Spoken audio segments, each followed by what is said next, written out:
Welcome! In front of me I have OPPO Watch X2 and I'm gonna show you how to unpair this watch from the Android phone.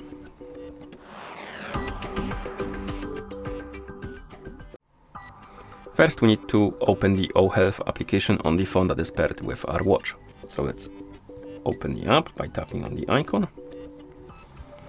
In the application, tap on Device, then scroll down, tap on More, and then scroll down and tap on the Unpair. Tap on Unpair again to confirm, and the watch will disappear from the device page. Once it does, you can close the app. You can go to the Bluetooth settings on your phone. So I'm gonna open the settings and check if the watch is here on the list. If it's not, you can close the settings. If it was, you can tap on the info or settings icon next to it, tap on forget to basically unpair it completely. Then close the settings, watch will reset itself to the factory default settings, and once it's done, you can repair it, not repair it, but pair it again with other device if you want to. But essentially that's how you unpair this watch from the Android phone. Thank you for watching.